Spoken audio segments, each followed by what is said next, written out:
설날 아침, 며느리가 식탁에 장부 한 권을 올려놓았습니다.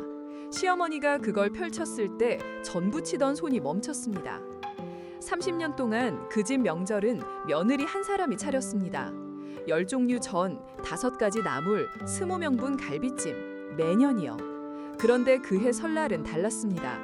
며느리는 앞치마 대신 장부를 들고 부엌에 들어왔습니다. 대체 그 장부에는 뭐가 적혀 있었을까요? 지금부터 이야기를 시작하겠습니다. 정인숙 씨, 53입니다. 23세 시집와서 30년을 살았습니다. 남편 박준호 씨는 장남입니다. 시어머니 박말순 여사는 78, 시아버지는 12년 전에 세상을 떠나셨고 그 뒤로 시어머니는 아들집에서 함께 살았습니다. 인숙 씨가 시집 왔을 때 시집은 충청도 시골이었습니다. 대가족이었고 명절이면 20명이 넘게 모였습니다. 사촌들, 고모들, 고모부들, 시누이 식구들까지요. 시집 온 첫 추석, 시어머니가 인숙 씨 어깨를 툭 치시며 말씀하셨습니다. 인숙아, 며느리가 해야 집안이 돌아가지. 그때는 그게 무슨 말인지 몰랐습니다. 23살 새댁한테는 그저 다정한 인사 같았습니다. 첫 추석, 인숙 씨는 새벽 4시에 일어났습니다.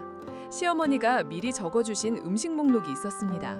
전 5가지, 동그랑땡, 생선전, 김치전, 고기전, 버섯전, 나물 5가지, 시금치, 고사리, 도라지, 숙주, 취나물, 갈비찜, 잡채, 떡국, 송편, 수정과. 인숙 씨는 친정엄마한테 배운 대로 열심히 했습니다. 기름 냄새가 머리카락에 배었습니다. 허리가 뻣뻣해져서 펴지지가 않았습니다.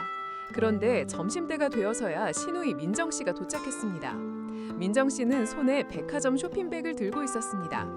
어머, 언니 음식 잘하네? 민정 씨는 거실 소파에 앉았습니다. 시어머니가 며느리한테 말씀하셨습니다. 인수가 민정이 차 좀 내와. 그날 저녁 20명이 상에 앉았습니다. 인숙 씨는 밥을 2숟갈밖에 못 먹었습니다. 부엌에서 상을 들이고 내느라요. 시어머니는 친척들한테 말씀하셨습니다. 우리 큰며느리가 손이 빨라서 음식도 얼마나 깔끔하게 하는지. 친척들이 박수를 쳤습니다. 인숙 씨는 그게 좋았습니다. 처음엔요. 그렇게 30년이었습니다. 명절이 다가오면 인숙 씨는 2주 전부터 장을 봤습니다. 마트에서 기본 재료, 백화점에서 과일과 한우, 재래시장에서 나물과 생선. 한 번 명절에 60만 원에서 80만 원, 전부 인숙 씨 카드였습니다. 처음엔 시어머니가 봉투로 돈을 주셨습니다. 그런데 어느 해부터인가 봉투가 또 끊겼습니다. 인숙 씨가 남편한테 물었습니다. 여보, 이번 명절 장을 내가 보는 거야? 엄마한테 말하기 그렇잖아. 일단 네가 하고 나중에 받아. 나중은 오지 않았습니다. 해마다요. 그런데 인숙 씨한테는 한 가지 습관이 있었습니다. 친정엄마한테 배운 겁니다. 가계부 쓰기요. 인숙 씨는 20년이 넘게 가계부를 썼습니다. 명절 잔본 영수증도 전부 붙여놨습니다. 누가 시킨 것도 아니었습니다. 그냥 엄마가 그렇게 하라고 하셨으니까요. 인수가 살림하는 여자는 자기 돈이 어디로 가는지를 알아야 해. 그래야 속이 안 썩는다. 친정엄마는 그렇게 말씀하셨습니다. 그때는 그게 무슨 뜻인지 몰랐습니다. 인숙 씨는 그저 습관처럼 영수증을 모았습니다. 한 달에 한 번 정리하고 1년에 한 번 묶어서 책장에 꽂아뒀습니다. 30권이 넘게 쌓였습니다.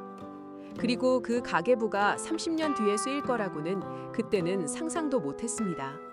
인숙 씨가 시집 온 뒤로 친정을 간 명절은 한 번도 없었습니다. 30년이었습니다. 첫 추석 전날 인숙 씨가 시어머니한테 여쭤봤습니다. 어머니, 추석 다음 날 하루만 친정에 다녀오면 안 될까요? 시어머니가 말씀하셨습니다. 인숙가, 출가 외에는 친정에 가는 거 아니야. 시집 식구들 챙기는 게 먼저지. 그날 밤 인숙 씨가 친정엄마한테 전화를 걸었습니다. 엄마, 올해도 못 가요. 친정엄마가 웃으셨습니다.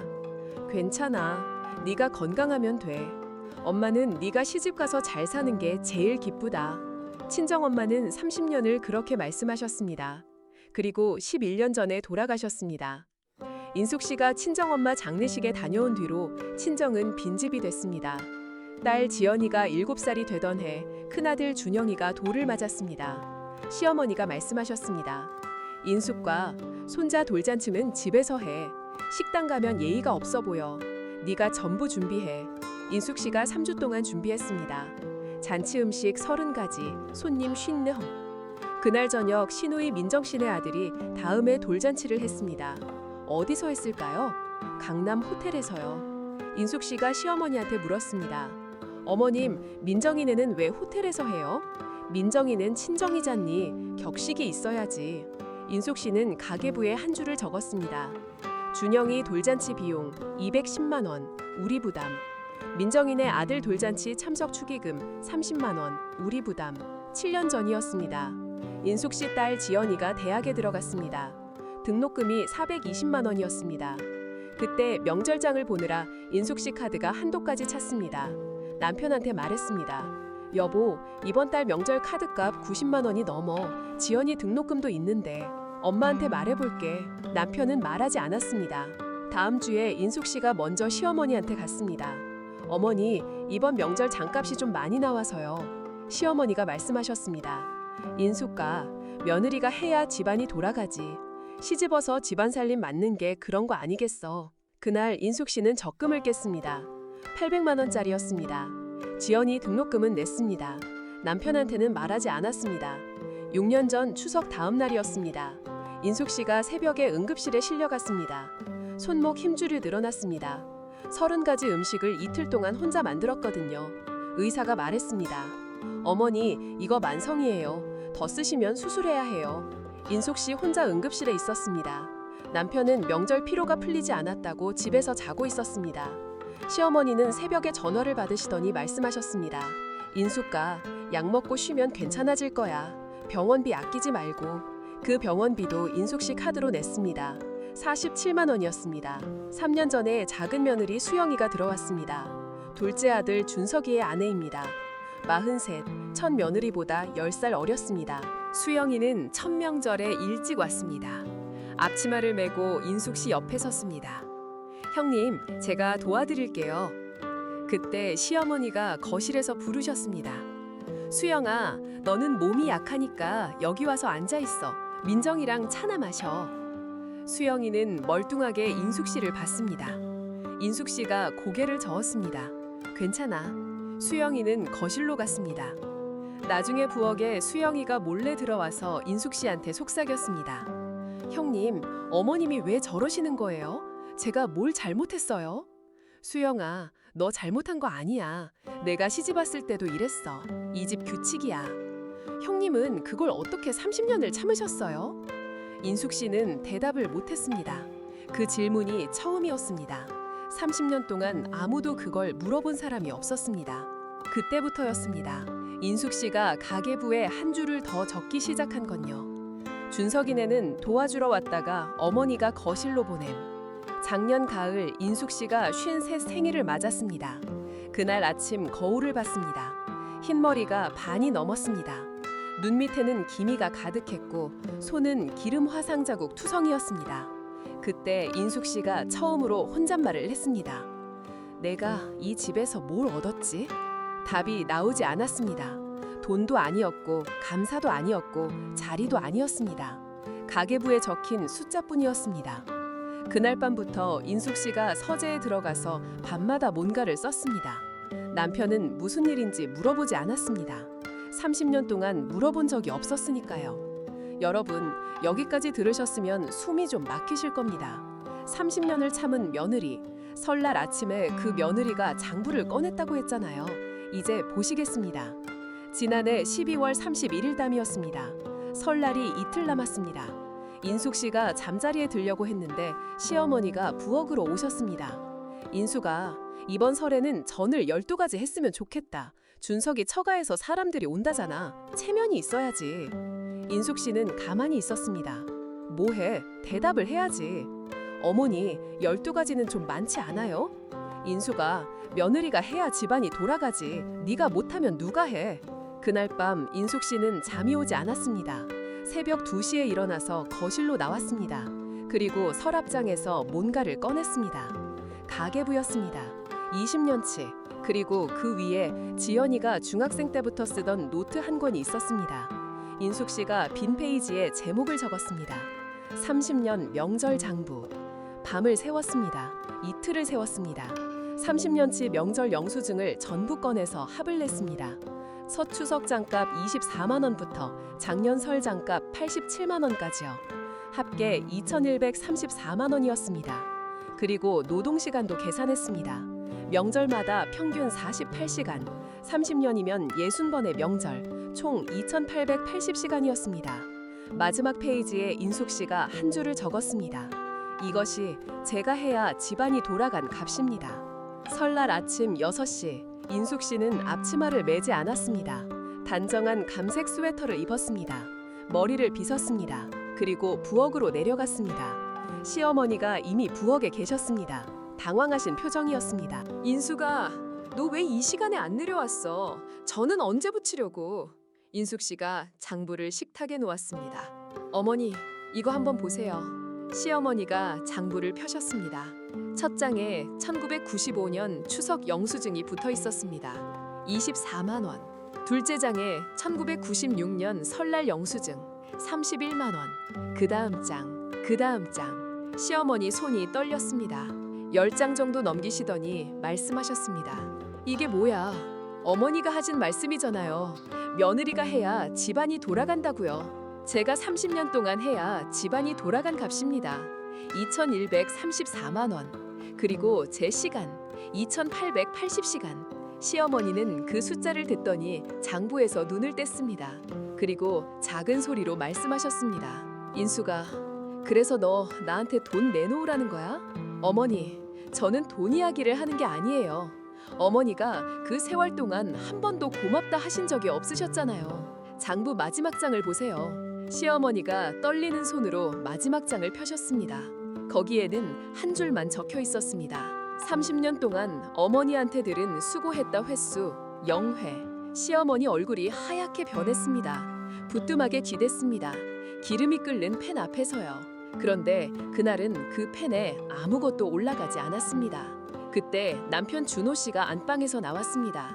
6시 반이었습니다. 평소 같으면 잠을 더 잘 시간입니다. 엄마, 인수가 무슨 일이야?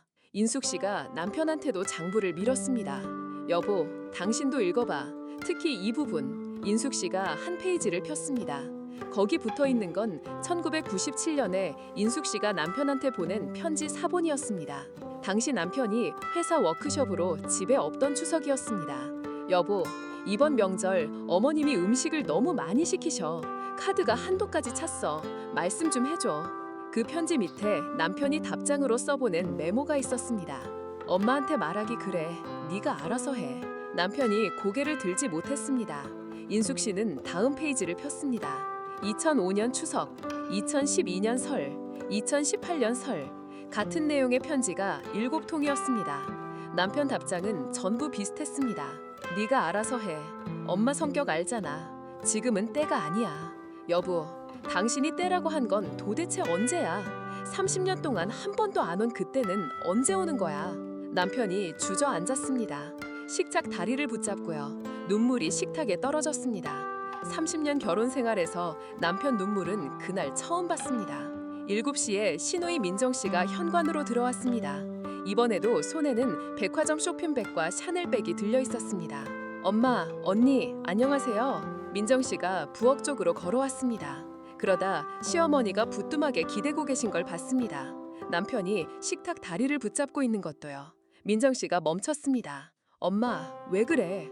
인숙 씨가 장부 한 페이지를 넘기셨습니다. 민정 씨 쪽으로요. 민정아, 너도 한번 봐. 그 페이지에는 숫자가 하나 적혀 있었습니다. 시누이 명절 방문 30번, 평균 도착 시간 오후 1시, 평균 체류 시간 4시간, 음식 준비 참여 0회, 그리고 그 밑에 한 줄이 더 있었습니다. 시누이가 어머니한테 받아간 명절 용돈 30반 합계 1,500만 원. 민정 씨 얼굴이 굳었습니다. 샤넬백을 식탁에 떨어뜨렸습니다. 언니, 나 뭐 잘못했어? 민정아, 나 잘못했다고 안 했어. 너는 네 일이 있었고 나는 네 일이 있었지. 그런데 내 일은 누구 일이었을까? 네 일이었을까? 내 일이었을까? 민정 씨가 입을 열었다 다물었다 했습니다. 엄마가 시키셨잖아. 나는 시집 갔으니까 손님이라고. 나는 그냥 그 말 들은 건데. 민정아, 그 말을 네가 30년 들은 동안 나는 같은 말을 30년 듣고 이랬어. 너는 손님이고 나는 일꾼이었지. 그게 엄마 말씀이었잖아. 민정 씨가 고개를 돌렸습니다. 눈이 붉어졌습니다. 안방에서 작은 며느리 수영이가 나왔습니다. 수영이는 그날 친정을 가려고 옷을 입고 있었습니다. 수영이가 인숙 씨 옆으로 와서 섰습니다. 형님, 저도 옆에 서게 해주세요. 인숙 씨가 수영이 손을 잡았습니다. 수영이가 부뚜막 쪽으로 고개를 돌리고 말했습니다. 어머님, 저도 한 말씀 드릴게요. 저는 이 집에 온 지 3년이에요. 3년 동안 형님이 부엌에서 일하시는 걸 봤어요.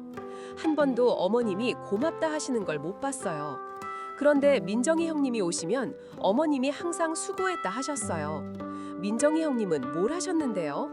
오셔서 앉아 계셨잖아요. 수영이 목소리가 떨렸습니다. 그래도 끝까지 말했습니다. 저는 이 집에 계속 살아야 해요. 저도 나중에 형님처럼 되는 거 싫어요. 형님이 오늘 이걸 안 하셨으면 저도 30년 뒤에 이렇게 되는 거였어요. 시어머니가 의자에 주저앉으셨습니다. 장부를 꼭 쥐고 계셨습니다. 한참을 그러고 계시더니 말씀하셨습니다. 인숙아, 나도 시집살이 했어. 나도 13년을 그렇게 살았다. 인숙 씨가 조용히 대답했습니다. 저도 알아요, 어머니. 그래서 어머니가 저를 이해해 주실 줄 알았어요. 30년 동안요. 남편 준호 씨가 부엌으로 들어갔습니다. 인숙 씨 앞치마를 잡았습니다. 그리고 그걸 자기 몸에 맸습니다. 30년 결혼 생활에서 처음이었습니다. 인숙아, 올해는 내가 해볼게. 내가 할 수 있는 만큼. 인숙 씨가 고개를 저었습니다. 여보, 당신이 혼자 할 필요 없어. 오늘은 그냥 간단히 떡국만 끓이면 돼. 나머지는 내년부터 생각하자. 내년부터? 내년부터는 어머니도 하시고 당신도 하시고 민정이도 하고 수영이도 하고 나도 하고 다 같이. 그게 집안이 돌아가는 거야. 민정 씨가 천천히 샤넬백을 식탁에 내려놓았습니다. 그리고 말했습니다. 언니, 나 전 부치는 거 모르는데. 민정아, 나도 30년 전엔 몰랐어. 그해 설날 식탁은 평소보다 간소했습니다. 떡국, 나물 3가지, 전 3가지. 그게 다였습니다. 친척들이 이상하게 쳐다봤습니다. 시어머니가 말씀하셨습니다. 올해는 우리 집이 좀 바뀌어서 음식이 적어도 양해들 해. 인숙 씨가 상에 앉았습니다. 30년 만에 처음으로 설날 상에 앉아서 떡국을 먹었습니다. 뜨거웠습니다. 그리고 맛있었습니다. 그날 밤 인숙 씨가 가계부 마지막 페이지에 한 줄을 더 적었습니다. 2026년 설날 30년 만에 처음으로 떡국을 먹었다. 가족이 함께. 그로부터 1년이 지났습니다. 올해 추석도 올해 설날도 예전 같지 않습니다. 시어머니는 나물을 무치십니다. 남편은 전을 부칩니다. 잘 못합니다. 모양이 이상합니다. 그래도 부칩니다. 민정 씨는 과일을 씻고 상을 차립니다. 수영이는 떡국을 끓입니다. 인숙 씨는 그해 처음으로 친정에 갔습니다. 돌아가신 친정엄마 산소예요. 인숙 씨가 산소 앞에 앉아서 엄마한테 말했습니다. 엄마, 내가 30년 만에 엄마한테 왔어. 엄마가 가르쳐준 가계부 쓰는 습관이 나를 살렸어. 인숙 씨가 무덤 앞에 사과 한 봉지를 놓았습니다. 엄마가 살아계실 때 가장 좋아하시던 청송사과였습니다. 엄마가 살림하는 여자는 자기 돈이 어디로 가는지를 알아야 속이 안 썩는다 하셨잖아. 그 말이 나를 지켜줬어. 내가 만약 그 가계부를 안 썼으면 나는 지금도 부엌에 있을 거야. 기름 냄새 맡으면서. 바람이 한번 불었습니다. 사과 봉지가 살짝 흔들렸습니다. 인숙 씨가 웃었습니다. 30년 만에 친정 나들이가 엄마 산소 앞이라는 게 조금 서러웠지만 그래도 왔습니다. 돌아오는 길에 인숙 씨가 남편한테 전화를 걸었습니다. 여보, 엄마 산소에 와 있어. 그래, 천천히 와. 여보, 내년엔 당신도 같이 올래? 남편이 잠깐 조용했습니다. 그리고 말했습니다. 그래, 같이 가자. 30년 결혼 생활에서 처음으로 들은 대답이었습니다. 완벽한 해결은 아니었습니다. 시어머니는 가끔 옛날 습관이 나와서 인숙아, 이거 네가 해 하실 때가 있습니다. 민정 씨는 아직도 명품백을 들고 오고 음식 솜씨는 서투릅니다. 남편은 전을 태울 때가 많습니다. 그래도 노력합니다. 그게 중요한 거예요. 작은 며느리 수영이는 그 해부터 가계부를 쓰기 시작했습니다. 인숙 씨가 가르쳐 주었습니다. 수영아, 네가 뭘 얼마나 했는지 네 기록을 네가 남겨. 그게 너를 지켜줘. 수영이가 웃었습니다. 형님, 저는 이제 3년치예요. 형님처럼 30년 쌓이면 무서울 것 같아요. 수영아, 네 30년은 내 30년이랑 다를 거야. 그게 내가 이걸 한 이유야. 여러분, 우리도 살다 보면 내가 해야 집안이 돌아가지 하는 소리를 듣고 살 때가 있습니다. 그 말이 맞을 때도 있고 그 말이 누군가를 짓누를 때도 있습니다. 누가 그 말을 견디고 있는지 한 번쯤 돌아봐 주시면 좋겠습니다. 정인숙 씨 이야기처럼 누군가는 30년을 참고 살다가 장부 한 권으로 가족을 바꿨습니다. 여러분에게도 그런 장부가 있으신가요? 아직 안 쓰셨다면 오늘부터 한 줄 적어보시는 건 어떨까요? 그날 이후로 그 집에서는 며느리가 해야 집안이 돌아가지라는 말이 사라졌습니다. 대신 새로운 말이 생겼습니다. 같이 해야 집안이 돌아가지. 30년 만에 바뀐 한 글자가 한 가족을 바꿨습니다.